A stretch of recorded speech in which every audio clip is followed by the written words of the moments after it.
Sir election சதி இருக்கு. Election அப்ப விடுவாங்க சார். எலெக்ஷன் அப்ப என்ன இழவையா விட்டு போறானுங்க. அதுக்கு முன்னாடியே ஒரு பஞ்சாயத்து இருக்குங்க இவருக்கு. அதனாலதான் இன்னைக்கு இந்த நிகழ்வே அவசரமா கோடி கோடியா போட்டு படம் எடுத்துட்டானுங்கல்ல. ஜனநாயகன் ஒரு படம்.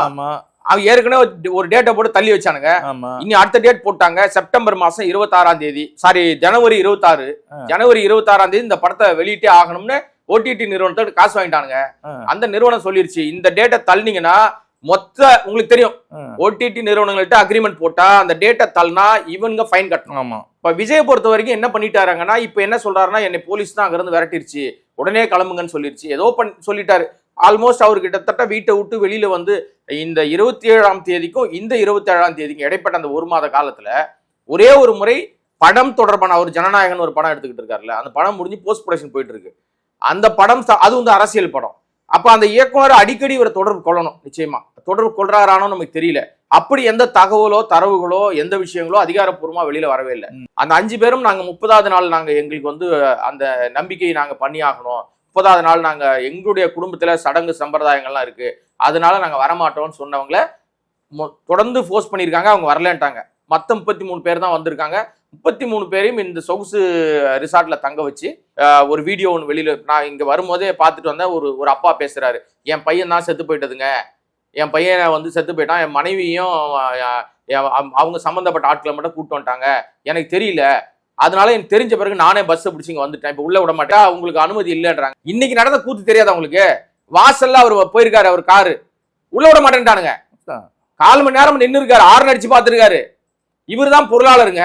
நீங்க சொல்ற நபர் இருக்காருல்ல சரவணன், அவர் ஏன் வர வேணான்னு சொல்லிட்டாங்கன்னா, அந்த ரூட் வந்து இதுல என்ன பண்ணுது, ஜெகதீஷோட கம்பெனி தான் ஃபுல்லா போட்டோ எடுத்தாங்க. போட்டோ வீடியோ நிறைய எடுத்திருக்காங்க. அழுகுற மாதிரி, நிக்கிற மாதிரி, கட்டி பிடிக்கிற மாதிரி, கண்ணீர் விடுற மாதிரி, டீ கொடுக்குற மாதிரி சில போட்டோ மட்டும் வெளியில வந்துருச்சு. இவர் போய் டீ கொடுக்குறாரா யாரு, விஜய் அந்த குடும்பத்துக்கு. எவ்வளவு பெரிய அயோக்கியத்தனம் பாருங்க. கண்ணீர் விட்டு கதறி எழுதாரும் மெயின் ஸ்ட்ரீம் மீடியால போடுறானுங்க. ஏன்னா கண்ணீர் விட்டு கதறவன் வந்து போய் அங்க இல்ல கதறணும், இல்ல ராகுல்கிட்ட தர வேணாம். ஏன்னா ராகுல் வந்து உதயநிதி ஸ்டாலின் இருக்காருல்ல துணை முதல்வர், அவருடைய நிறுவனம் ஒண்ணு இருக்கு இங்க, ரெட் ஜெயிண்ட்.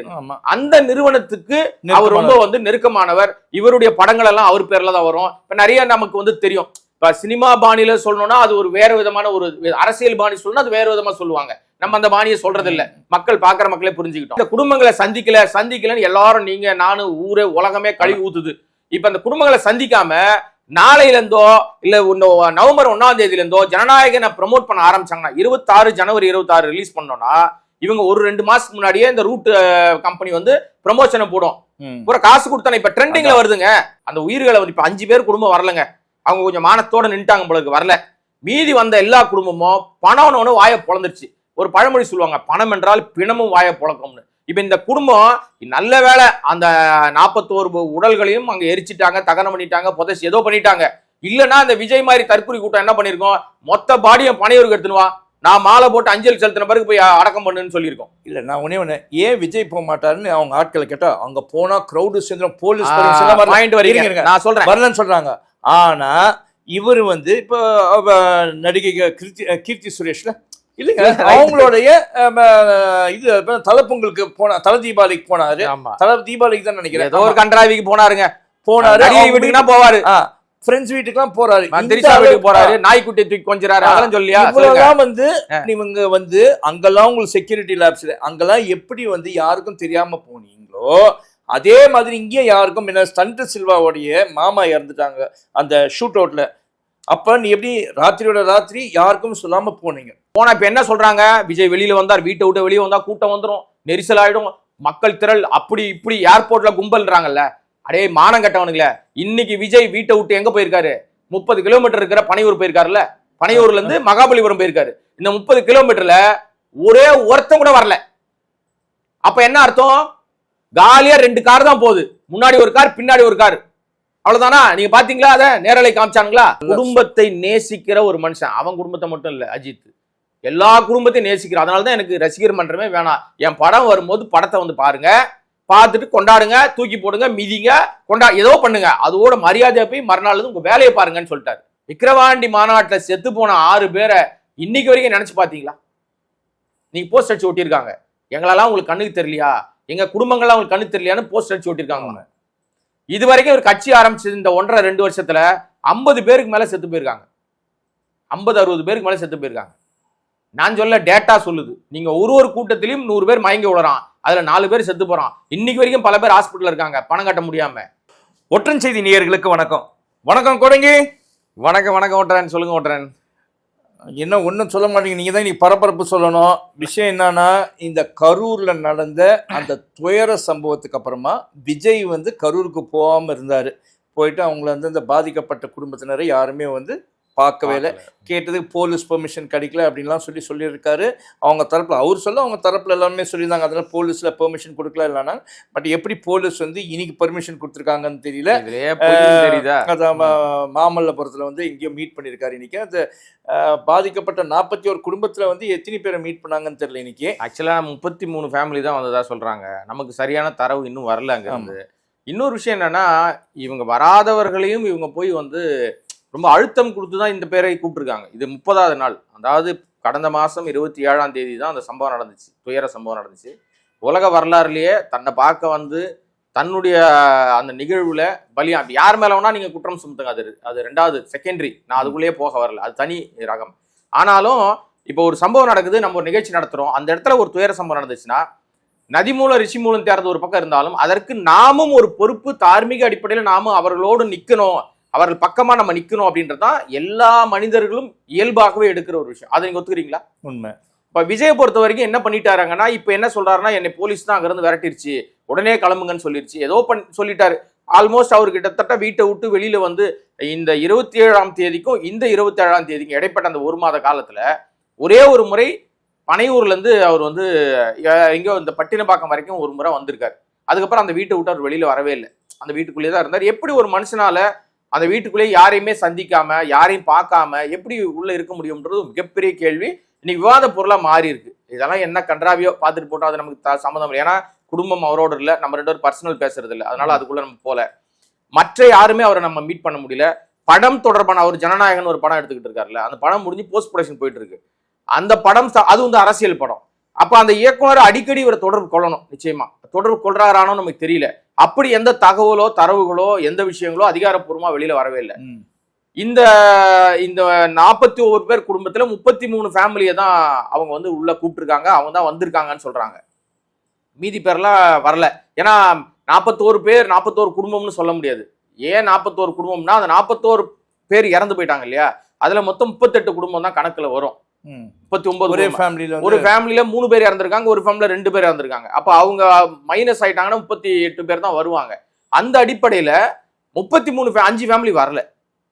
அந்த 5 ஃபேமிலியில அவங்க சொல்ற தகவல் என்னவா சொல்றாங்க, எல்லாமே அவங்க சொல்ற மாதிரி தகவல் வெத்து கழகம் இருக்குல்ல, தப்பா சொல்லிட்டோம், அத தமிழக வெற்றி கழகம் மாத்தி சொல்லிட்டேன். ஏன்னா அவங்க தொடர்ந்து தகவல் தான் சொல்லிட்டு இருக்காங்க. அவங்க புதுசா கட்சி வச்சிருக்காங்க, ஏதோ பண்ணிட்டு போறாங்க. அவங்க சொல்றது எல்லாமே தகவல்னு சொன்னதுனாலதான் இந்த விஷயமே வருது. அந்த 5 பேரும் நாங்க 30வது நாள் நாங்க எங்களுக்கு வந்து அந்த நம்பிக்கையை நாங்க பண்ணி ஆகணும், 30வது நாள் நாங்க எங்களுடைய குடும்பத்துல சடங்கு சம்பிரதாயங்கள்லாம் இருக்கு, அதனால நாங்க வரமாட்டோம்னு சொன்னவங்கள தொடர்ந்து ஃபோர்ஸ் பண்ணியிருக்காங்க. அவங்க வரலன்ட்டாங்க. மொத்த 33 பேர் தான் வந்திருக்காங்க. 33 பேரையும் இந்த சொகுசு ரிசார்ட்ல தங்க வச்சு, எனக்கு என்ன சந்தேகம்னா, அவர் வர வச்சாரு, தங்க வச்சாரு, 20 லட்சம் கொடுத்தாரு, சில குடும்பத்துக்கு தரல, இன்னும் 2 குடும்பத்துக்கு தரவே இல்லை. அந்த குடும்பம் இங்க வந்திருக்கா வரலையான்னு தெரியல. இப்போ இன்னைக்கு ஒரு வீடியோ ஒன்று வெளியில நான் இங்க வரும்போதே பார்த்துட்டு வந்தேன். ஒரு அப்பா பேசுறாரு, என் பையன் தான் செத்து போயிட்டதுங்க, என் பையன் வந்து செத்து போயிட்டான், என் மனைவியும் அவங்க சம்பந்தப்பட்ட ஆட்களை மட்டும் கூப்பிட்டு வந்துட்டாங்க, எனக்கு தெரியல, அதனால எனக்கு தெரிஞ்ச பிறகு நானே பஸ்ஸை பிடிச்சி இங்க வந்துட்டேன், இப்போ உள்ள விட மாட்டேங்கிறாங்க, என்னன்னு கேட்டா உங்களுக்கு அனுமதி இல்லைன்றாங்க. அப்புறம் நான் வந்து இறப்பு சான்றிதழ் காட்டின பிறகு தான் என்னை உள்ள விட்டாங்க, உள்ள அனுப்பிச்சாங்கன்னு தகவல் வருது. இப்ப தாவேக தரப்புல விளக்கம்னு சில செய்தி சேனல்ல வெளியிட்டு இருக்காங்க. என்ன வெளியிட்டு இருக்காங்கன்னா, இவருக்கும் அந்த குடும்பத்துக்கும் சம்பந்தம் இல்லை, இவர் அந்த குடும்பத்தை விட்டு பிரிஞ்சு ரொம்ப நாளா பிரிஞ்சு இருக்காரு, அதனால அந்த பையன் யாருகிட்ட இருந்தானோ அந்த அம்மாவை நாங்க கூப்பிட்டு வந்திருக்கோம்னு விளக்கம் கொடுக்குறாங்களா. இங்கதான் எனக்கு பெரிய சந்தேகமா வருது. அடே இத சொல்றீங்களடா, தாவேக தரப்ப சொல்றேன். அடே நீ யார சொல்றேன்னா தாவேக தரப்ப சொல்றேன். ஏன் சொல்றேன்னா, உங்களுக்கு கொஞ்சமாவது அறிவு இருக்காடா? சுத்தமா இல்ல, நீ தற்குறி கூட்டம் தான். ஏன்னா சிபிஐ விசாரணை கேட்டு 2 பேரும் வந்து சுப்ரீம் கோர்ட்டுக்கு போனாங்க, நம்ம ஏற்கனவே பேசியிருக்கோம். அந்த 2 பேர் குடும்பத்துல 2 பேர் போயிருக்காங்க. ஒருத்தர் மனைவி இழந்தவர், அவர்கிட்ட போலியா கையெழுத்து வாங்கிட்டாங்க, அதிமுகவை சேர்ந்தவர்னு ஒரு பஞ்சாயத்து ஓடிக்கிட்டு இருக்கு. இன்னொரு அம்மா வந்து என் பையன் செத்து போயிட்டான்னு கம்ப்ளைண்ட் போயிருக்கு, அவங்க அப்பா போயிருக்காரு, பன்னீர்செல்வம் அவர் பேரு. அவர் இந்த குடும்பத்தை விட்டு பிரிஞ்சு போய் 8 வருஷம் ஆகுது. சரி, ஒரு வயசுலயே அந்த குழந்தைய விட்டுட்டு ஓடி போயிட்டாரு. அவர் தான் இப்ப இழப்பீடு வந்து எனக்கு பத்தாது, சிபிஐ விசாரணை தான் நியாயம் வரும், நியாயம் கிடைக்கும், தாவேகா தரப்புல எந்த தப்பும் இல்லைன்னு சுப்ரீம் கோர்ட் போயிருக்காரு. அது எப்படி செல்லுபடியாச்சு? அப்பா அதாவது மகன் பிரிஞ்சுட்டான், பொண்டாட்டியை கூட்டு வந்தோம், அப்பனுக்கு சம்பந்தம் இல்லைன்னு இப்ப விளக்கம் கொடுக்குற இதே இங்க இல்ல அது வேற. அந்த சிபிஐக்கு போன கேஸ் வேறங்க, சின்ன குழந்தைங்க. இவன் வந்து 18 வயசு 19 வயசு பையன், இவன் நெரிசல்ல செத்து போயிட்டான். விஜய் பார்க்க போன கும்பல் பல பேர் செத்தாங்கல்ல. அதுல அந்த அப்பா சொல்றாரு, நான் அந்த ஒய்ஃபை நான் தான் பாத்துக்கிட்டு இருந்தேன், என்கிட்ட தான் இருந்தான் அந்த பையன். இப்ப அந்த குடும்பத்தார் வந்து காசுக்காக 20 லட்சம் அவர் கொடுத்துருக்காருல்ல, இந்த 20 லட்சத்துக்காக என் மனைவியை பிரிச்சுட்டாங்க, என் குழந்தை செத்து போயிட்டான் பையன், என்ன வந்து விட மாட்டேங்கிறாங்க உள்ள அப்படின்னு. அதுக்கப்புறம் இறப்பு சான்றிதழ்லாம் காட்டினவர் தான் உள்ள விடுறாங்க. அப்ப எவ்வளவு தற்கூரித்தனம் பாருங்க. இவங்களுக்கு வேணும்னா இப்படி ஒரு விளக்கம் கொடுக்குறாங்க. ஆனா இதே கும்பல் தான் சிபிஐ விசாரணைக்கு போன அந்த குழந்தை விஷயத்துல அவன் அப்ப 8 வருஷமா இல்லைன்னு அந்த அம்மா வந்து நான் வந்து அரசாங்கத்துக்கிட்டே கணவனால் கைவிடப்பட்ட பெண் அப்படின்னு சொல்லி சர்டிபிகேட் வாங்கி வச்சுட்டு அந்த குழந்தைய பாத்துக்கிட்டு இருக்காங்க 8 வருஷமா. அவங்க அப்பா கோர்ட்டுக்கு போனான், அதை இந்த தாவேகா கும்பல் வந்து ஒத்துக்குது. எவ்வளவு அயோக்கியத்தனம். அதை விட கொடூரம் இன்னொன்னு சொல்லிடுறேன். இந்த கும்பலுக்கு, தற்கூரி கும்பலுக்கு விஜய் தவிர வேற யாருக்கும் தெரியாதுங்க. அந்த பவுன்சர் போட்டிருக்காங்க அங்க அந்த ஹோட்டல் வாசல்ல பவுன்சர்ஸ்ங்க. தாவேகாவுடைய பொருளாளர்னு ஒரு ஆள் இருக்காரு, உங்களுக்கு தெரியுமா? அவரை வெங்கட்ராமன் ஆடிட்டர். அவர் டம்மி பீஸ், டம்மி தான் அவரு, உண்மையிலே டம்மி தான். நாலேஜபிள் பர்சனுங்க. இந்த கும்பல் கிட்ட அவர் டம்மி தானே. இன்னைக்கு நடந்த கூத்து தெரியாது அவங்களுக்கு. வாசல்ல அவர் போயிருக்காரு, அவர் காரு உள்ள விட மாட்டேன்ட்டானுங்க. 4 மணி நேரம் நின்று இருக்காரு, ஆறு அடிச்சு பார்த்திருக்காரு. இவர் தான் பொருளாளருங்க. அந்த கட்சியோட பொருளாளருக்கே உள்ள அனுமதி இல்ல. அட நீங்க வேற, இவங்க எப்பயுமே போட்டோ செஷன் நடத்துவாங்கங்க. அதுல வந்து ஒருத்தன் இது பேரே சொல்லுமே, சரவணன் ஒருத்தன் தான் போட்டோ எடுப்பாப்ல. பார்த்தா இன்னைக்கு அங்கே நம்ம பத்திரிகையாளருங்க இருக்காங்க, என்னப்பா சரவணங்க இல்லையா, அவரை வரவே வைக்கலண்ணா. அப்புறம் விசாரிச்சதுக்கு அப்புறம் அவருக்கு அழைப்பே இல்லை, நீ வேணாப்பா ஃபோட்டோ எடுக்கலாம். இதுக்கும் காரணம் என்னன்னு பார்த்தா, ஃபோட்டோ ஷூட் ரெகுலராக நடத்துறது தெரியுமா யாரு? சினிமாக்காரர் யாரு? நம்ம ஜெகதீஷ் இருக்கார்ல, அவரு தான் வந்து ஏதோ யூஸ் பண்ணி அவரோட நிறுவனம் வருமானம் அதுல தான். நீங்க சொல்ற நபர் இருக்காருல்ல சரவணன், அவர் ஏன் வர வேணான்னு சொல்லிட்டாங்கன்னா, அந்த ரூட் வந்து இதுல என்ன பண்ணுது, ஜெகதீஷோட கம்பெனி தான் ஃபுல்லா போட்டோ எடுத்தாங்க. போட்டோ வீடியோ நிறைய எடுத்திருக்காங்க. அழுகுற மாதிரி, நிக்கிற மாதிரி, கட்டி பிடிக்கிற மாதிரி, கண்ணீர் விடுற மாதிரி, டீ கொடுக்குற மாதிரி சில போட்டோ மட்டும் வெளியில வந்துருச்சு. இவர் போய் டீ கொடுக்குறாரா யாரு? விஜய். அந்த குடும்பத்துக்கு எவ்வளவு பெரிய அயோக்கியத்தனம் பாருங்க. கண்ணீர் விட்டு கதறி எழுதாரும் ஒருத்தன் மெயின் ஸ்ட்ரீம் மீடியால போடுறானுங்க. ஏன்னா கண்ணீர் விட்டு கதறவன் வந்து போய் அங்க இல்ல கதறணும், நீ அங்கெல்ல போயிருக்கணும் கரூருக்கு, இங்க என்ன உனக்கு கதறல் வேண்டி கிடக்கு? பூரா முழுக்க இது செட்டப் பண்ண டிராமா. ஏன் இந்த நிகழ்வு நடந்துச்சு அப்படின்னா, இங்கதாங்க மிகப்பெரிய சதியே இருக்கு. சதி இருக்கு. எலெக்ஷன் அப்ப விடுவாங்க சார். எலெக்ஷன் அப்ப என்ன இழவியா விட்டு போறானுங்க. அதுக்கு முன்னாடியே ஒரு பஞ்சாயத்து இருக்குங்க இவருக்கு. அதனாலதான் இன்னைக்கு இந்த நிகழ்வே அவசரமா கோடி கோடியா போட்டு படம் எடுத்துட்டானுங்கல்ல, ஜனநாயகன் ஒரு படம். அவன் ஏற்கனவே ஒரு டேட்டை போட்டு தள்ளி வச்சாங்க. சதி இருக்கு. எலெக்ஷன் அப்ப விடுவாங்க சார். எலெக்ஷன் அப்ப என்ன இழவியா விட்டு போறானுங்க. அதுக்கு முன்னாடியே ஒரு பஞ்சாயத்து இருக்குங்க இவருக்கு. அதனாலதான் இன்னைக்கு இந்த நிகழ்வே அவசரமா கோடி கோடியா போட்டு படம் எடுத்துட்டானுங்கல்ல, ஜனநாயகன் ஒரு படம். அவன் ஏற்கனவே ஒரு டேட்டை போட்டு தள்ளி வச்சானுங்க. இனி அடுத்த டேட் போட்டாங்க, செப்டம்பர் மாசம் 26ஆம் தேதி, சாரி ஜனவரி 26. ஜனவரி 26ஆம் தேதி இந்த படத்தை வெளியிட்டே ஆகணும்னு ஓடிடி நிறுவனத்தோட காசு வாங்கிட்டானுங்க. அந்த நிறுவனம் சொல்லிருச்சு, இந்த டேட்டை தள்ளினீங்கன்னா மொத்த உங்களுக்கு தெரியும், ஓடிடி நிறுவனங்கள்ட்ட அக்ரிமெண்ட் போட்டா அந்த டேட்டை தள்ளினா இவங்க ஃபைன் கட்டணும். ஆமா, பெனால்டி. ஆல்ரெடி ஒரு டேட்டை வந்து தள்ளிட்டீங்க. அந்த படம் எடுக்கிற கர்நாடகா கம்பெனி இருக்கான் பாரு, வெளியில வருவதற்கு சில விஷயங்களை பண்ணி ஆகணும். இது எப்படியாவது வந்து கடைசி படம், இந்த அரசியல் படம் 1000 கோடியை நாங்கள் கொண்டாடினோம்னு சொல்லிட்டு இவங்க ஒரு திட்டமிடுறாங்க. இந்த படத்தை வெளியிடும் உரிமை பெறுவதற்காக முதல்ல எல்லாம் பேசி ஒழுங்கு பண்ணி அக்ரிமெண்ட் வரைக்கும் சைன் பண்ணி வச்சிருந்தது யாருன்னா, இப்ப அந்த அக்ரிமெண்ட் இருக்கா காலாவதி ஆயிடுச்சான்னு தெரியல நமக்கு. ராகுல், ரோமியோ பிக்சர்ஸ் ராகுல் தான் அந்த படத்தை வந்து வெளியிடுவதற்கான முயற்சியை முதல்ல செஞ்சிருந்தாரு. இப்ப விஜய் தரப்பு சொல்லிருச்சான், இல்ல ராகுல்கிட்ட தர வேணாம். ஏன்னா ராகுல் வந்து உதயநிதி ஸ்டாலின் இருக்காருல்ல துணை முதல்வர், அவருடைய நிறுவனம் ஒண்ணு இருக்கு இங்க, ரெட் ஜெயிண்ட். அந்த நிறுவனத்துக்கு அவர் ரொம்ப வந்து நெருக்கமானவர். இவருடைய படங்கள் எல்லாம் அவர் பேர்ல தான் வரும். இப்ப நிறைய நமக்கு வந்து தெரியும். இப்ப சினிமா பாணியில சொல்லணும்னா அது ஒரு வேற விதமான ஒரு அரசியல் பாணி சொல்லணும், அது வேற விதமா சொல்லுவாங்க. நம்ம அந்த பாணியை சொல்றது இல்ல, மக்கள் பாக்குற மக்களே புரிஞ்சுக்கிட்டோம். அப்படி ராகுல் கிட்ட கொடுத்தா இந்த ஜனநாயகனை அவர் வந்து மக்கள்கிட்ட கொண்டு போய் சேர்க்க மாட்டார் சரியா, அதுல அரசியல் விஷயத்தோட ஏதாவது நசுக்கிடுவாருன்ட்டு நம்மளே வெளியிடலான்னு முடிவு பண்ணிட்டாங்களாம் அவங்களே. ஆனா பிரச்சனை என்னன்னா, அவங்களே வெளியிட்டா விநியோகஸ்தர்கள் வாங்க வர மாட்டேங்கிறான். நீங்க வெளியிடுங்க, காசு தர மாட்டோம், கலெக்ஷன் வந்தா நாங்க எங்களுடைய கமிஷன் எடுத்துக்கிட்டு உங்களுக்கு தரோம் அப்படின்னு இப்ப விநியோகஸ்தர் தரப்பு முட்டு போடுது. ஆமா, ரூலிங் பார்ட்டியோட கண்ட்ரோல்ல தான் தியேட்டர்ஸ் இருக்குது. அதுவும் வந்து இவங்க கண்ட்ரோல்ல இருக்குது. யாருன்னா ரெட் ஜெயண்ட் அவங்க கண்ட்ரோல்ல தியேட்டர்ஸ் வச்சிருக்காங்க. அவங்க வந்து நான் ரூலிங் பார்ட்டியா இருக்கும்போது தியேட்டர்ஸ் வந்து அவங்க கண்ட்ரோல்ல தான் வச்சாங்க. ஏன்னா அவங்க பிசினஸ் வந்து பண்ணின்னு இருக்காங்க, அந்த வச்சிருக்காங்க. அதனால இவங்களுக்கு தியேட்டர் கிடைக்காதுன்னு விநியோகஸ்தரம் பயந்துட்டு இருப்பாங்க. இந்த பிரச்சனை கரெக்ட்டுங்க. இது விநியோகஸ்தர் பயப்படுறான், கேள்வி கேறா, நீங்க சொல்றதெல்லாம் ரைட்டு. நான் அதுக்குள்ளே வரல. இது என்னத்துக்காக அவசரமாக இந்த குடும்பங்களை கூட்டு வந்து சந்திச்சாருன்னு ஒண்ணு இருக்கு. ஏன்னா இந்த குடும்பங்களை சந்திக்கலன்னு எல்லாரும் நீங்க நானும் ஊரே உலகமே கழுவி ஊத்துது. இப்ப இந்த குடும்பங்களை சந்திக்காம நாளையில இருந்தோ இல்ல நவம்பர் 1ஆம் தேதியில இருந்தோ ஜனநாயகனை ப்ரமோட் பண்ண ஆரம்பிச்சாங்கன்னா 26 ஜனவரி 26 ரிலீஸ் பண்ணோம்னா இவங்க ஒரு 2 மாசத்துக்கு முன்னாடியே இந்த ரூட் கம்பெனி வந்து ப்ரமோஷனை போடும். பூரா காசு கொடுத்தானே இப்ப ட்ரெண்டிங்ல வருதுங்க. இப்ப இந்த சந்திப்ப ட்ரெண்டிங்ல எடுத்துட்டு வரான். காசு கொடுத்தாதான் நம்பர் 1 இடத்துக்கு வரும். அதை ட்ரெண்டிங் வச்சு இங்க ஆட்சியெல்லாம் பிடிக்க முடியாது, படத்தை ஓட்ட முடியாது. உங்களுக்கு தெரியும், நம்ம சினிமாவிலேயே கழுவி ஊத்துவோம். ஏன்னா ட்ரெண்டிங்ல வர படம் ரிலீஸ்க்கு முன்னாடி வரைக்கும் நம்பர் 1ல இருக்கும். ரிலீஸ் ஆன பிறகு காத்து வாங்கும், டிக்கெட் வாங்க கூட ஆள் இருக்க மாட்டான். ஏன்னா ஏத்து வரைக்கும் ட்ரெண்டிங்ல இருந்துச்சுன்னா சார் கொடுத்த காசுக்கு நாங்க வந்து ப்ரமோஷன் போட்டோம், இனிமே மக்களை கூட்டு வர வேலை உங்களுதுன்னு சொல்லி ஒதுங்கிடுவானுங்க ப்ரமோஷன் பாய்ஸ். உங்களுக்கு தெரியும் அந்த கதையெல்லாம். அதே மாதிரி இப்ப நம்ம வந்து ஜனநாயகனை கொண்டு வந்து நிப்பாட்டணும், மக்கள்கிட்ட கொண்டு போனோம்னா கரூர்ல செத்து போனவனுக்கே துக்கம் விசாரிக்க போல நீ எல்லாம் ஒரு மனுஷனாடா ஜென்மமாடான்னு திட்டிடுவாங்க. உண்மை. அதனாலதான் அவசரமாக இந்த சந்திப்பை நடத்திட்டா அவரே ஆறுதலை கொடுத்துட்டாரு. இந்த மானங்கட்ட குடும்பம் இருக்குல்ல, குடும்பத்துலதான் சார் எனக்கு ஒரே ஒரு இது கோவம் என்னன்னா, இந்த பாதிக்கப்பட்ட குடும்பம் பணத்துக்கு அடிமை ஆயிட்டாங்களா அப்படின்றது. ஏன்னா அடிமை ஆயிட்டாங்களா இல்ல, காசை கொடுத்தா வேலைக்கு வாங்கியிருக்காங்க. அவ்வளவு ஒரு துக்க நிகழ்வு நடந்திருக்கு. விஜயா இருக்கட்டும், சிஎம் இருக்கட்டும், இல்ல யாரா பிரதம மந்திரியா, அவங்க தான் போய் பாக்குறது. முதல்வரே போய் அவங்கள போய் பார்த்தாங்க. என்ன உனக்கு என்ன நாளைக்கு நீயே வந்து நீ எதிர்பார்க்கற அளவுக்கு ஒரு சிஎம்ஏ ஆயிட்டேன்னு வச்சுக்கோங்க, ஆக மாட்டாருன்னு வச்சுக்காது. சொல்லுங்க. அப்படியே ஆயிட்டா கூட நீ இதே தான் சொல்லி என்ன வீட்டுல வந்து பாத்துட்டு போன்ட்டு கொஞ்சமா அப்புறம் உன்னை நம்பி அவன் ஓட்டு போடுவான். நீ போய் பார்க்கணும். அதை விட்டு இவங்களும் வந்து அந்த மக்கள் இருக்காங்க பாருங்களேன், வந்து எவ்வளவு கீழ்த்தனமான வேலை, அசிங்கம் பிடிச்ச கேவல பிடிச்ச குடும்பங்க. வரலாறுலயே மிக தமிழர்கள் மீதான ஒரு பெரிய நன்மதிப்பு மரியாதை இருந்துச்சு உலகம். குடும்பங்க மேல நான் ரொம்ப அனுதாபம் வச்சிருந்தாங்க.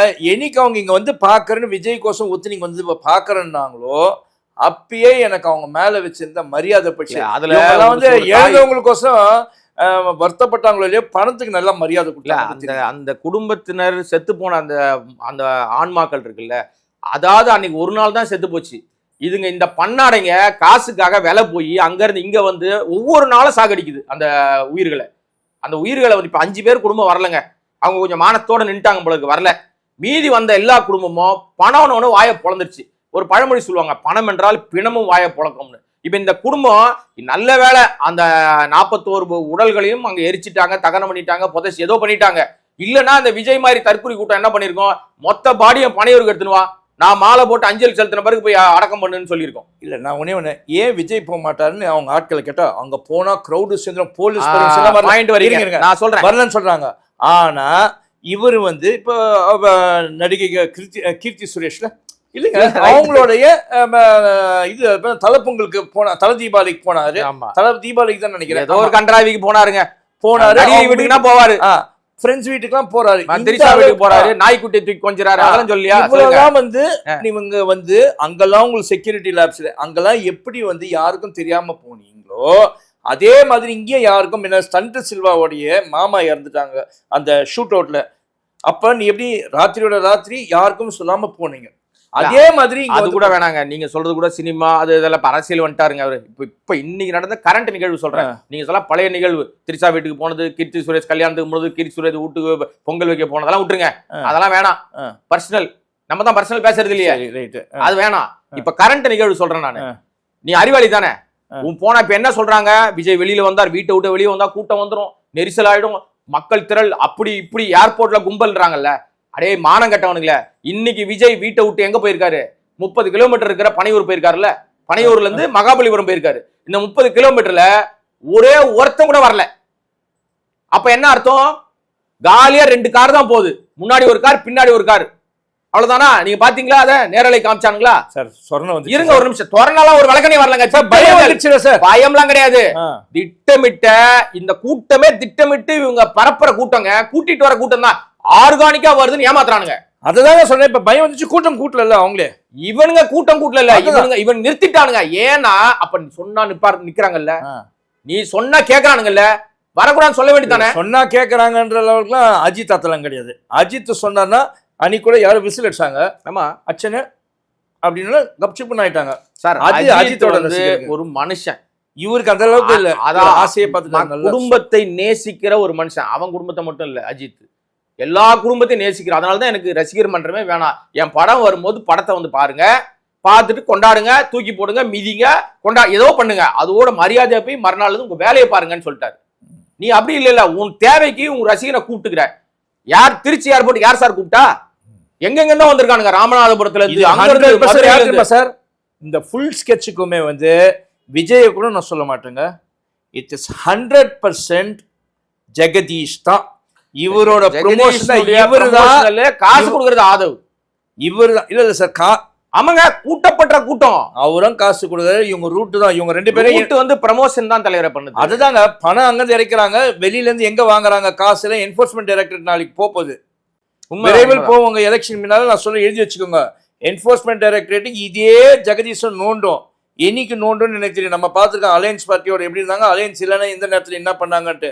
இவங்கள இதே பிஜேபி கவர்மெண்ட் வந்து நோண்டுவாங்க. அப்ப ஜெகதீஷ் சிக்வார் இந்த கூட்டத்தை கூட்டுறதுக்கான காரணமே பணம் வந்து இவன் ஆதவர்ஜனா கொடுத்தா கூட இந்த பிளானிங், ஸ்கெட்சு, இந்த நெரேட்டிவ் செட் பண்றது எல்லாமே வந்து இன்னைக்கு நடந்த ஜெகதீஷ் தான். இந்த நிகழ்வு வந்து இந்த துக்க சம்பவம் நடந்ததுக்கும் மெயின் அக்யூஸ்ட் ஜெகதீஷ். ஆமா, இன்னைக்கும் அந்த வண்டிக்குள்ள இருந்த ஒரே ஆளு ஜெகதீஷ் தாங்க. இல்ல அது கூட நான் சொல்ல வரல, நீங்க கூட்டப்படுகிற கூட்டம் வந்து தன்னெழுச்சியா வருதுன்னு ஒரு பொய் பிராபகட்டா பண்ணாங்கல்ல, அது உடஞ்சிருச்சு. இல்ல இன்னைக்கு உடஞ்சிருச்சு. ஏன்னா ஒரு தன்னெழுச்சியா தற்கொலை கூட்டம் வருதுன்னா இன்னைக்கு ஏன்டா வரல? ஒரே ஒருத்தங்க நீங்க அனௌன்ஸ் பண்ணதுக்கு அப்புறமா வரல, வெளிப்படையா செய்தி வந்து இன்னைக்கு வந்து இவர் போறாரு இந்த இடத்துக்கு. இப்போ பனையூர்ல இருந்து நேரலை காட்டுற எனக்கு இன்னைக்கு இந்த ஊடகங்கள் மீது எனக்கு ரொம்ப கோவம் இருந்துச்சு. இன்னைக்குதான் ஏதோ கொஞ்சம் மரியாதையா நடந்துக்கிட்டாங்க போல இருக்கு. ஏன்னா வீட்டுக்குள்ள அவர் ஏஞ்சிட்டார், பாத்ரூம் போனார், குளிக்கிறார், பனியன் போட்டார், ஜட்டி போட்டார், கிளம்புனார்னு சொல்லிட்டு இருப்பானுங்க. அவர் கார் வீட்டுக்குள்ள இருந்து வெளியில வர வரைக்கும் அப்படியே பின்னாடியே வால் பிடிச்சுன்னு போவானுங்க. கடைசியில கேட்ல துரத்தி விட்டுருவானுங்க.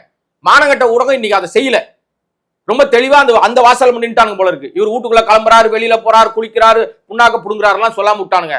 இன்னைக்கு தெளிவாக மக்கள்கிட்ட ஒரு மாதிரி ஒரு மாய தோற்றத்தை உடைச்சது என்னன்னா, இந்த கும்பல் வந்து தன்னெழுச்சியா வரல, நீங்க பிளான் பண்ணி வர வைக்கிறீங்க. என்ன பிரச்சனைனா ஜெகதீஷ் கூட்டம் அதுதாங்க. என்ன பிரச்சனைனா தானே சிக்கியிருக்காரு. இப்போ சிபிஐ வந்து கிட்ட வழக்கு இருக்கு. சிபிஐ நேர்மையா நடக்குதான் நடக்கல ரெண்டாவது விஷயம், அதுக்குள்ள நம்ம போகவே இல்லை. ஆனா இப்ப எல்லாம் என்ன ஒரு கேள்விக்குள்ள மாட்டிருப்பாருன்னா, இந்த கூட்டம் எல்லாம் தன்னெழுச்சியா வந்துச்சுன்னு சொன்னல, நீ ஒரு கேள்வி வரும், வந்துச்சுன்னு சொன்னல, நீ உங்க வீட்டுல இருந்து மகாபலிபுரம் வரை 30 கிலோமீட்டர் டிராவல், ஒரு இடத்துல கூட உன் காரை மறிச்சோ இல்ல உன் காரை பார்த்து கோஷம் போடுறதுக்கோ ஒரு 10 பேர் கூட அந்த இடத்துல நிக்கலன்னா, அதை உன்னால நீ கண்ட்ரோல் பண்ணியா அவனுக்கு வராம போயிட்டானுங்களா? 2 பாயிண்ட். போன விஜய் கூட்டத்துக்கு போனா செத்துருவோன்னு பயம் வந்துச்சா? அது தெரியல நமக்கு. இல்ல செத்தாலே இந்த மாதிரி ஒரு 20 லட்சத்தை அள்ளி விடுவாரு, நம்மள வீட்டுக்கே கூப்பிட்டு ஆறுதல் சொல்லுவாரு, கட்டி பிடிப்பாரு. ஒருத்தர் எழுதுறாங்க சோசியல் மீடியால, பரதேஷ் பண்ணாடுங்க, உங்களுக்கு எல்லாம் தெரிஞ்ச ஆட்கள் தான் இவனுங்க எல்லாம் எழுதுறாங்க. என்ன எழுதுறாங்க தெரியும்? முட்டு கொடுக்கறதுக்குன்னு. அந்த அவர்களாக தன்னெழுச்சியாக வந்தார்கள், அவரை கட்டி பிடிப்பதற்கு, கட்டி அரவணைப்பதற்கு, கை எங்க வேணாலும் அவர் வந்து அரவணைச்சு கை குலுக்குவதற்கு மக்கள் விரும்பி தேடி தேடி ஓடியாடுறாங்களா? செத்த பிறகு அந்த குடும்பம் இவங்க தேடி வருதுன்னு டிவில உட்காந்து பேசிட்டு இருக்கானுங்க, யூடியூப்ல உட்காந்து பேசிட்டு இருக்கானுங்க. டேய் மானங்கட்டவங்களே, கொஞ்சமாவது உங்களுக்கு உணர்ச்சி இல்லையாடா, மனசாட்சி இல்லையாடா? உங்களுக்கு என்ன பேசணும், என்ன கேட்கணும், எதை சொல்லணும், எதையாவது கொஞ்சமாவது யோசிக்கணும்ல? எதுவுமே யோசிக்கிறது இல்ல. இவங்களுக்கு தோணுது என்னன்னா, விஜய்க்கு முட்டு கொடுக்கணும், ஒரே பாயிண்ட் தான். என்ன கொலகாரன்னு பேர் வாங்கினா கூட இப்ப சிபிஐ வந்து என்ன கேஸ் போட்டிருக்கு? ஏற்கனவே அஸ்ராக்கார் தலைமையில, அஸ்ராக்காருக்கு வந்து தமிழ்நாடு அரசு நியமிக்கல, அந்த எஸ்ஐடி வந்து சிறப்பு புலனாய்வு குழு வந்து யார் போட்டது? சென்னை உயர்நீதிமன்றம் தான் போடுச்சு. ஒரு நீதியரசர் தான், நீதிபதி தான் போடுறாரு அந்த உத்தரவை. அஸ்ராக்கார் தலைமையில ஒரு எஃப்ஐஆர் போடுறாங்க இல்லையா, அந்த எஃப்ஐஆரை கொஞ்சமும் மாத்தல, அப்படியே அந்த எஃப்ஐஆரை சிபிஐ வந்து டேக் ஓவர் பண்ணி அதுலதான் வந்து வழக்குகளுக்கு அடுத்த கட்ட நகர்வு போயிட்டு இருக்கு. இப்ப அவங்க ஒரு எஃப்ஐஆர் தாக்கல் பண்ணிருக்காங்க. அவங்க தாக்கல் பண்ணது புதிய எஃப்ஐஆர் கிடையாது, ஏற்கனவே இருந்த எஃப்ஐஆர் தான் போட்டிருக்காங்க. இப்ப புஷி ஆனந்த் என்ன பண்ணிருக்காருன்னா, முன்ஜாமீன் கேட்டார்ல, இப்ப முன்ஜாமீன் கேட்ட மனுவை வாபஸ் வாங்கிட்டார். ஏன்னா அரசாங்கத்தை விசாரிக்கிறாங்க, அரசாங்கம் இப்படி ஒரு விஷயம் இருக்கு, நமக்கு இப்படி ஒரு பேர் ஆயிடுச்சு, நம்ம கேவலம் ஆயிட்டோம், அதனால நம்ம வந்து இப்ப அரெஸ்ட் பண்ண மாட்டாங்க. எனக்கு வழக்கு சிபிஐ கிட்ட இருக்கு. தமிழக அரசாங்கம் கையில எடுத்து இனிமே வழக்கு அரெஸ்ட் பண்ணாது. அதனால முன்ஜாமீன் கேட்டா அந்த நிலுவையிலே நிக்குது அந்த வழக்கு. அதை எடுத்துட்டோம்னா நாம வந்து ரொம்ப கிளீன் ஹேண்ட் ஆயிடலான்னு புஷியானது முயற்சி எடுத்துட்டாரு. இப்போ வாபஸ் வாங்கிட்டாரு அந்த வழக்கை. இது எல்லாம் ஒரு பக்கம் தனியா நடந்துகிட்டு இருக்கு. தனியா நடந்திருந்தாலும் உன்னால் கண்ட்ரோல் பண்ண முடிகிற இடத்துலதான் ஒரு ரசிகன் இருக்கான்னு சொன்னா அப்ப வருகிற எல்லா கூட்டமும் பிளான் பண்ண கூட்டம்ன்றத நீங்க ஒத்துக்கிட்டு தான் ஆகணும். இன்னைக்கு அது உண்மையாயிடுச்சு.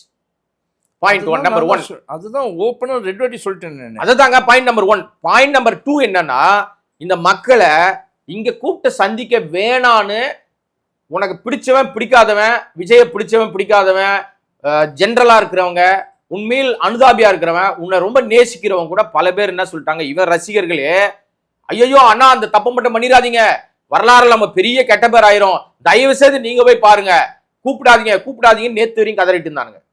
இன்னைக்கு அந்த எல்லா கதறலையும் ஓரம் கட்டிட்டு இவர் தனியா இங்க கூப்பிட்டு அந்த குடும்பங்கள்லாம் தனித்தனியா சந்திக்கிறாருன்னு. தனித்தனியா இவர் சந்திக்கல. அங்கே என்ன நடந்திருக்குன்னா, நீங்க புகைப்படங்கள்லாம் வரும், பொறுமையா பாத்தீங்கன்னா தெரியும். இவர் ஒரு அறையில உட்கார்ந்துருக்க. இவர் ஒரு அறையில உட்கார்ந்துக்கிறாருங்க. ஒரு குடும்பமா இவர் அறைக்கு வருது. இவர் வந்த உடனே காப்பியோ டீயோ இவருடைய ட்ரேல எடுத்துன்னு போய் இவரே கொடுக்குறாராம், சர்வ் பண்றாராம். புகைப்படம் வந்திருக்கு. கேடு கட்டு தனவங்க யாருன்னா அந்த பாதிக்கப்பட்ட குடும்பங்க இருக்கு பாருங்க, அவங்க மானகட்ட குடும்பம். உண்மையிலே அவங்களுக்கு வந்து அந்த இறந்தவங்களோட ஆன்மாவை அவங்க கொலை பண்ணுதுங்க, திரும்பி கொலை பண்ணுதுங்க. மானகட்ட குடும்பம் அதெல்லாம்.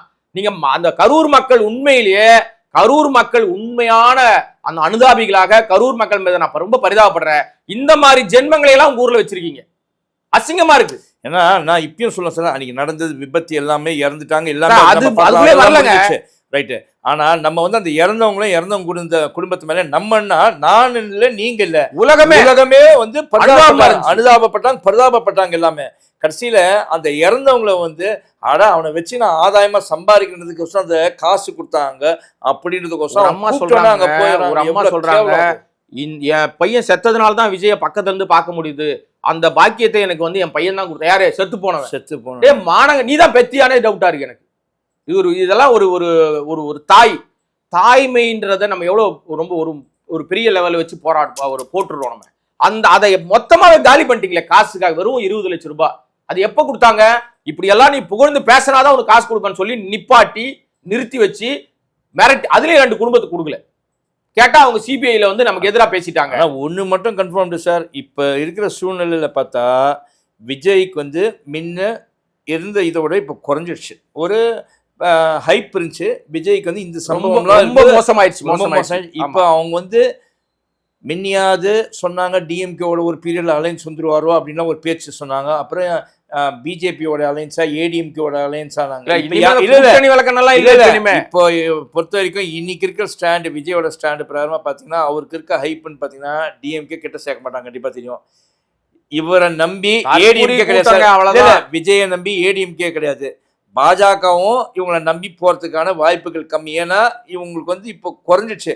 இந்த விபத்துக்கு அப்புறம் நான் எதிர்பார்த்ததுன்னா சரி இது ஒரு சிம்பத்தி இருக்கும் அவங்களுக்கு, ஏன்னா ஏதோ வந்து ஒரு சாபட்டேஜ் அப்படின்னு சொல்லி, அதாவது சம்பவம் திரிக்கப்பட்ட ஒரு சம்பவமாக இருந்துச்சு அப்படின்லாம். பட் அதெல்லாம் இல்லை அப்படின்னும் போது எனக்கு பார்க்கும்போது விஜயோடைய அந்த தாவேக்காக்கான ஓட்டு இப்போது சரிந்து விட்டதுன்னு தான் நான் சொல்லுவேன். முன்ன ஒரு அளவுக்கு இருந்தது, இப்ப அதுவும் குறைந்து விட்டது. அதனால எந்த கட்சியும் அலையன்ஸ்க்கு அவங்களோட போவாங்கன்னு எதிர்பார்க்க முடியாது. தனியா நின்னாங்கன்னா டப்பா டான்ஸ் ஆடிடும். இல்ல நீங்க தனியா நிக்காம போறாங்களா, நீங்க பதவிக்கு வர்றது வந்து உங்க விருப்பங்க, மக்கள் ஏத்துக்கிட்டா நீங்க எந்த பதவியில வேணா உட்காரலாம். நீங்க இந்த சமயத்துல சொல்ல வேண்டிய கட்டாயம். ஆனா அதே நேரத்துல வந்து நீங்க மக்கள் மீது என்ன அக்கறையோடு இருக்கன்னா, நீ அக்கறை இல்லாதவன்னு நீ மறுபடியும் ப்ரூவ் பண்ற.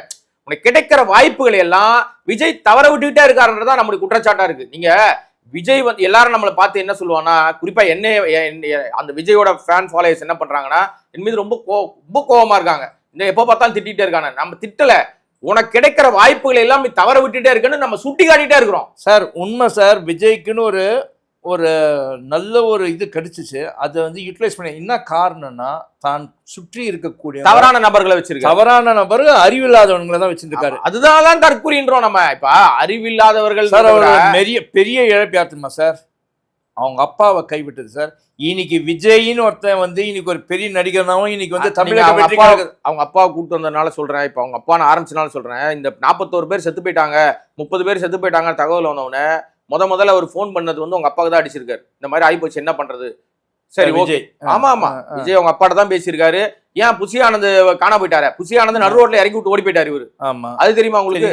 நடு ரோட்ல இறக்கி விட்டு ஓடி போயிட்டாரு விஜய். அவ்வளவு பெரிய வீரன் விஜய், சரிங்களா? படத்துலதான் வீரன். ஆமாங்க, என்ன கன்றாவியோ நிஜத்துல வந்து அந்த ஆள வந்து தெருவுல அவங்க அப்பா வந்து அவங்க அப்பா தான் முயற்சி எடுத்திருக்காரு எல்லா பக்கமும். எல்லாம் சொல்றாங்கல்ல, ராகுல் காந்தி கிட்ட பேசினாரு, முதலமைச்சர்கிட்ட பேசினார், எல்லாம் பண்ணாருன்னு. இந்த முயற்சிகள் எல்லாமே அரசியல்ல வந்து இந்த மாதிரி சம்பவங்கள், விபத்துகள் வந்து நடக்கிறது எல்லாம் இயல்புங்க. இது வந்து யாரும் எனக்கு கூட அதை வந்து நான் வந்து திட்டமிட்டு அதை யாரும் நசுக்கி விஜய் சாவடிச்சாருன்னு சொல்லல. அது ஒரு விபத்து. ஆனால் அந்த விபத்துக்கான சூழலை உருவாக்கியது விஜய் நான் சொல்றேன். விஜய் அந்த சூழல் வந்து அதை வந்து இந்த ப்ராப்ளம் சால்வ் பண்றதுக்கு அவருக்கு தெரியலையே. இந்த சூழலில் இதுவே விஜயகாந்தா இருந்திருந்தால் இப்ப நம்ம நடந்திருக்காது. நீங்க விஜயகாந்தா இருந்திருந்தா என்ன பண்ணிருப்பாருன்னா, உடனே ஸ்பாட்ல அங்கே வேட்டி மடிச்சு கட்டிட்டு அவர் 2 குழந்தைய தூக்கிட்டு ஓடி இருப்பாரு. செருப்பால் அடிச்சாலும் அங்கேயே நின்றுப்பாரு. அதனாலதான் விஜயகாந்த மிஸ் பண்ணிட்டோம் நம்ம. விஜயகாந்த் வந்து உண்மையிலேயே மிகச்சிறந்த மனிதரா இன்னைக்கு வரைக்கும் எல்லாரும் பாராட்டுறாங்கன்னா உடல்நிலை காரணம், இயற்கை நம்ம கிட்ட இருந்து அவரை சீக்கிரமா பிரிச்சிருச்சு பல சந்தர்ப்பங்கள். அந்த மாதிரியான நேர்மையாளர்கள் எனக்கு தெரிஞ்சு அவரு வந்து கல்யாணத்துக்கு முன்னாடி வரைக்கும், பிரேமலதாவை கல்யாணம் பண்றதுக்கு முன்னாடி வரைக்கும் அந்த டி நகர்ல இருக்கிற அந்த ஹோட்டல்ல, அவர் தங்கி இருந்த ஹோட்டல்ல, அவரு இருந்த அந்த இடத்துல யாரு போனாலும் சாப்பிடலாங்க. சாப்பாடு வந்து எப்ப அசிஸ்டன்ட் டைரக்டர் வந்தவன் போனவன் தெரிஞ்சவன் இவரை பார்க்க வந்தவன் மதுரையில இருந்து கிளம்பி வந்தவன் யாரு போனாலும் சாப்பிடலாம். அந்த விஷயம் நான் அந்த இது வந்து சொல்றேன். நான் கேள்விப்பட்ட வரைக்கும் 3 பேர் சார். எம்ஜிஆருக்கு அப்புறமா விஜயகாந்த், அடுத்து சீமான் வந்து அந்த விஷயத்துல மற்ற நமக்கு வந்து கொள்கை கோட்பாடுலாம் நமக்கு அவர் மேல கடுப்புல இருப்போம், சிலதெல்லாம் அவர் பேசலாம். ஆனா அவர் அசிஸ்டன்ட் டைரக்டரா ஒர்க் பண்ணும்போதே நிறைய பேர், முத்துக்குமார் அந்த மாதிரி நிறைய பேர் வந்து அவர்கிட்ட தான் இருந்து அவர் வீட்டில் போய் எப்போ வேணாலும் சாப்பிடுவாங்களாம். எதனா அரிசி போய் வாங்கினாலும் இவரே சமைப்பார், சாப்பாடு போடுவார்னா இனிக்கும் சீமான் வீட்டுக்கு போனால் சாப்பாடு.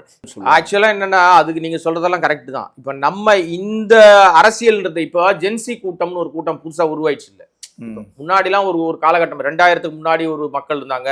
அந்த மாதிரி எல்லாம் அவருடைய சூழல் மாறிக்கிட்டே வரும்போது இப்ப இருக்கிற அந்த இளைஞர்கள் கூட்டத்துக்கு வழி நடத்துகிற ஆள் வந்து சரியான ஆளா இல்லைன்னா தப்பா போயிருது எல்லாமே. பயமே என்னன்னா, இந்த தப்பா போற கூட்டம் வந்து குடும்பத்தையும் பார்க்க மாட்டேங்குது. இவன் எப்படி இருக்கானோ அப்படிதான் ஃபாலோ பண்றாங்க. இப்ப விஜய் வந்து 1000 பர்சனல் பேசலனாலும் சில விஷயத்த சொல்லித்தானே ஆக வேண்டிய கட்டாயத்தை தள்ளுறோம் நம்ம. இப்ப அவர் குடும்பத்தை அப்படின்னா அவர் குடும்பம் எங்க இருக்குன்னே தெரியல. அப்பா அம்மாவை மதிக்கிறாருன்னா அதுவும் தெரியல. இப்ப கடைசியில பிரச்சனை வந்தப்ப நீ எங்க போய் நிக்கிற? அப்பாட்ட தான் போய் நிக்கிற. அப்ப கூடவே நிக்கிற அப்பா தான் ஆசைப்பட்டார், நீ வந்து அரசியலுக்கு வரணும், உன்னை சிஎம் ஆகி பார்க்கணும், நீ வந்து அரசியல்ல ஒரு பெரிய இடத்துக்கு வந்து உன்னை பண்ணணும் அப்படின்னு சொல்லி. நேத்து ஒரு வீடியோ பார்த்தேன், ஒருத்தர் பாலாஜி பிரபுன்னு சொல்லி ஒருத்தர், அவர் வந்து அவரு பல படங்களுக்கு தயாரிப்பாளர், விஜய்க்கு பணம் கொடுத்து ஏமாந்தவர்லாம் அவர் நிறைய வீடியோலாம் பேசிட்டு இருக்காரு. அவர் சொல்றாரு, எஸ்ஏசி வந்து தன் மகனை வந்து ஒரு இடத்துக்கு கொண்டு வரதுக்காக பல பேரை காலி பண்ணியிருக்காருன்றாரு. பல ஹீரோக்கள், வளர்ந்து வர ஹீரோக்கெல்லாம் வளர்ந்துட்டு வரானா கூப்பிட்டு உட்கார வச்சு ஒரு படம் நடிக்க வைக்கிறேன்னு சொல்லி அவனை காலி பண்றது, இது நிறைய பண்றாருன்னு நான் சொல்லல. இந்த குற்றச்சாட்டை நான் வைக்கல, அவர் வைக்கிறாரு, பொது வழியிலேயே வைக்கிறாரு. அவர் ஒரு தயாரிப்பாளர், விஷ்ணு படத்தை தயாரிச்ச நிறுவனம் அது. அப்ப உங்களுக்கான பேரை நீங்க வந்து சினிமாவிலையும் பல இடங்கள்ல உங்களுக்கான பேரை டேமேஜ் பண்ணி தான் வச்சிருக்கீங்க. அரசியல்ல இப்ப மோசமான நிலைமைக்கு தள்ளப்பட்டீங்க. எது எப்படி இருந்தாலும் கடைசியில பிரச்சனை வந்தவங்க அப்பாதான் நிக்கிறேன். அப்பாதான் உன்னை வந்து காப்பாத்தி விடுறதுக்கான அனைத்து வேலைகளையும் செய்யறாரு. அப்ப நீங்க வந்து எங்க உங்களுக்கான ஆறுதல் கிடைக்கும்? முதல்ல உனக்கு ஆறுதல், நீ 41 குடும்பத்துக்கு ஆறுதல் சொல்றதெல்லாம் அப்புறம் இருக்கட்டும், உனக்கு ஒரு ஆறுதல் வேணும்ல, உனக்கு உன்னை பாத்துக்கிறதுக்கு ஒரு குடும்பம் வேணும்ல. அப்ப அதை அங்க இருந்து நீ தவறுனா உன்னை ஃபாலோ பண்றெல்லாம் அதானே செய்வான். உண்மை. இன்னைக்கு என்ன நடக்குது? அதுதான் நடக்குது. இன்னைக்கு தொடர்ச்சியாக ஒரு விஷயத்தை வந்து ஃபாலோ பண்ணிட்டே இருக்காங்க அப்படின்னா அந்த வரக்கூடிய கும்பல் குடும்பம், இப்ப பாக்குறமே 38 ஃபேமிலி வராங்க. சரிங்க, வர 38 ஃபேமிலியும், அது 33 ஃபேமிலி என்ன பண்றாங்கன்னா, இவங்க எல்லாருமே மற்றவர்களை கிட்ட இருந்து வித்தியாசமான ஒரு சூழலை தான் இனிமே அவங்க அனுபவிப்பாங்க. எப்படி யோசிச்சு பாருங்க, எங்க நடக்கும்? இப்ப இனிமே அந்த 33 குடும்பத்துக்கிட்ட பக்கத்துல இருக்கவங்க என்ன பண்ணுவாங்க? இவங்களை ஒரு பார்வை பார்ப்பாங்க. எப்படி பார்ப்பாங்க? ஆனா காசுக்காக வேலை போயிட்டாங்க இவங்க, துக்கத்தை போய் வாங்கிட்டு வராங்க, போயிட்டு பாப்பாங்களா? பார்க்க மாட்டாங்க. கண்டிப்பா நான் சொல்றேன், எந்த சூழல் நடந்தாலும் ஒரு காலகட்டத்துக்கு மேல உங்களுக்கு அந்த பழி தீரா பழியா மாறிடும். உங்க பையன் போட்டோவையோ, உங்க மகள் போட்டோவையோ, குழந்தை போட்டோவையோ பார்க்கும் போதெல்லாம் 20 லட்சமோ அரசாங்கம் கொடுத்த 10 லட்சமோ உங்க கிடைச்ச 30-32 லட்சமோ முன்னாடி நிக்காது. இந்த பழிச்சொல் இருக்குல்ல, நீ எந்த நிகழ்ச்சிக்கு போனாலும், எந்த ஒரு நல்ல நிகழ்ச்சிக்கு போனாலும், நீ உங்க சொந்தக்கார வீட்டுக்கு போனாலும் உங்களை ஒரு பார்வை பார்ப்பான்ல. கண்டிப்பா உங்களுக்கு உண்மையிலே நீங்க வந்து அந்த அந்த விஷயத்தை நீங்க தக்க வச்சுக்கணும். நீங்க என்ன பண்ணிருக்கணும், கூப்பிட்டா வந்திருக்க கூடாது. அதுதான் அந்த 5 குடும்பம் ஏதோ வராம போயிருக்காங்க பாருங்க, அது என்ன ரீசன் தெரியல. அவங்க தான் கொஞ்சம் நம்ம மரியாதை. அதுதான் நீங்க வராம இருந்திருந்தீங்கன்னா, இவர் காசு கொடுத்தாரு, நீங்க வாங்குனீங்க, அது கூட தப்பு இல்லைங்க. அவர் இழப்பீடு கூட அரசாங்கம் கொடுத்தது வாங்கிட்டாங்க, அதெல்லாம் நம்ம குறைய சொல்லல. வந்து யார் எந்த இடத்துக்கு வந்து பார்க்கணும், நீ இங்க வந்த அந்த குடும்பங்கள் வந்து மிக மிக வரலாறுல பெரிய பிழை பண்ணிட்டாங்க. இனி வாழ்நாள்லயே அந்த பழி தீரா பழி அவங்களோட போகவே போகாது சார்.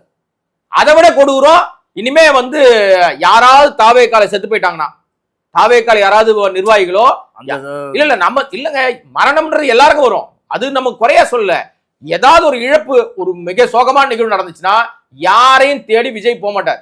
விஜயை தேடிதான் அவங்க எல்லாம் வந்து இங்க ஆறுதல் வாங்கிட்டு போனோம். ஒரு பழியை ஏற்படுத்திட்டாரா? இங்க இன்னொரு குறிப்பிடுறேன் நானு, நீங்க 41 குடும்பம்னு உடனே அப்படியே பொங்கி எழுந்து 20 லட்சம் அறிவிக்கிறீங்களே. முதல் மாநாடு விக்கிரவாண்டில போட்டீங்களே, விக்கிரவாண்டி மாநாட்டுல செத்து போன 6 பேரை இன்னைக்கு வரைக்கும் நினைச்சு பாத்தீங்களா? நீங்க போஸ்ட் அடிச்சு ஒட்டியிருக்காங்க. எங்களெல்லாம் உங்களுக்கு கண்ணுக்கு தெரியலையா, எங்க குடும்பங்கள்லாம் உங்களுக்கு கண்ணுக்கு தெரியலையான்னு போஸ்ட் அடிச்சு ஒட்டியிருக்காங்க. இது வரைக்கும் ஒரு கட்சி ஆரம்பிச்சது இந்த 1.5-2 வருஷத்துல 50 பேருக்கு மேல செத்து போயிருக்காங்க.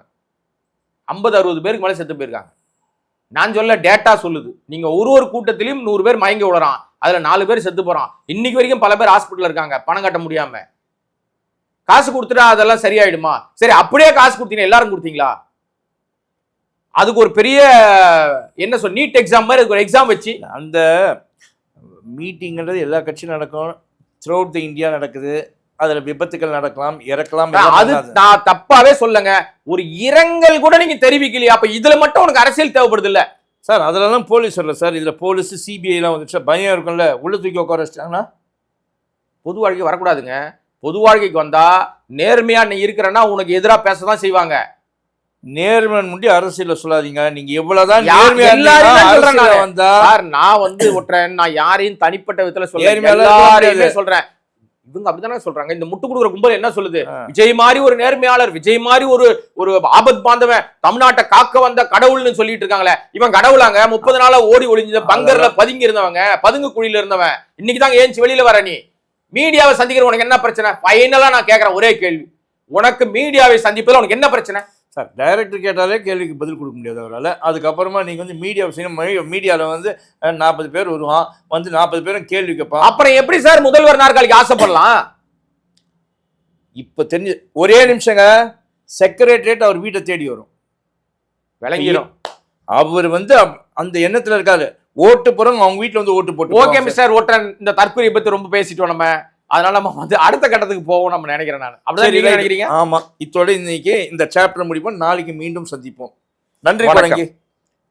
நன்றி நேயர்களே. இந்த வீடியோவை பாருங்க, எங்க 2 பேருக்குள்ள இருந்த உரையாடலை பாருங்க, ஒற்றனும் கோடங்கியோடைய உரையாடலை பாருங்க. பிடிச்சிருந்தா லைக் பண்ணுங்க, அதே மாதிரி எங்க சேனலை சப்ஸ்கிரைப் பண்ணுங்க. நீங்க ஏதாவது சொல்லணும் அப்படின்னு நினைச்சீங்கன்னு வச்சுக்கோங்களேன், அப்போ கீழே ஒரு கமெண்ட் பாக்ஸ் இருக்கு, அதில் போய் நாகரிகமாக கமெண்ட்டை போடுங்க. அதாவது நீங்கள் எதனா சொல்லணும், இல்லை எதனா கேள்வி எழுப்பணும் அப்படின்னா நீங்கள் நாகரிகமாக ஒரு பதிவு போடுங்க அப்படின்னு சொல்லிட்டு உங்களிடமிருந்து விடைபெறுவது உங்களுடைய ஒற்றன் துரை. நன்றி, வணக்கம்.